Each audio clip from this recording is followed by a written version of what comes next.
জাতীয়তাবাদী দল। আজকে 3রা সেপ্টেম্বর মনে আছে, 2008-এর 3রা সেপ্টেম্বর 111-এর সরকার তারেক রহমান সাহেবকে মুক্তি দিয়েছিলেন।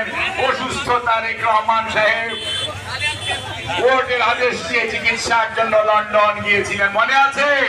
আজকে সেই 3রা সেপ্টেম্বর আমরা মহান রব্বুল আলামিনের কাছে আপনারা দোয়া করেছেন দেশবাসীদেরকে সুস্থভাবে ফেরত পাওয়ার জন্য আল্লাহর সাহায্য চাই।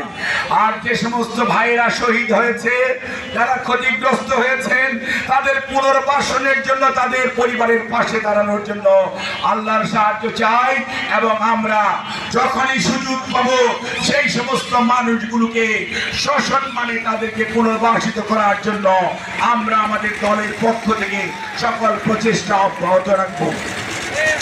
আর আপনাদের আরো মনে রাখতে হবে, আজকে কিছুক্ষণ আগে দেখলাম আমাদের সেই আদিবাসী অর্থাৎ ক্ষুদ্র জাতি গোষ্ঠীর ভাই ও বোনেরা, আজকে একটা জিনিস মনে রাখতে হবে, 1975-এর 7ই নভেম্বরের আগে এই দেশের মানুষকে চাকমা, কেউ বাঙালি, কেউ মারমা, কেউ গারো, কেউ হাজং, কেউ সাঁওতাল এভাবে বলে ভাগ করা হয়েছিল।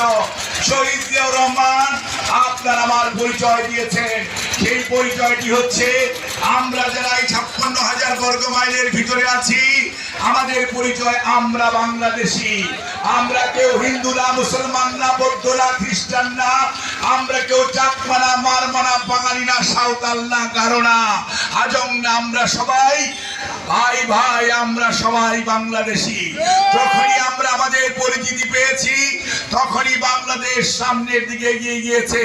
কাজেই মনে রাখবেন, বাংলাদেশে কোনো সংখ্যাগুরু নেই, কোনো সংখ্যালঘু নেই, আমরা সবাই বাংলাদেশি। এই দেশকে ভালোবাসি এবং সবাই মিলেই আগামীর বাংলাদেশ গড়ব তারেক রহমানের নেতৃত্বে ইনশাআল্লাহ।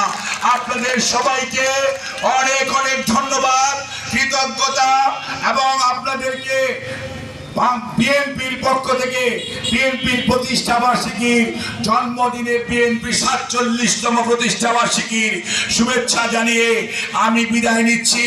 আপনাদের সবাইকে অনেক অনেক সংগ্রামী সালাম, অভিনন্দন।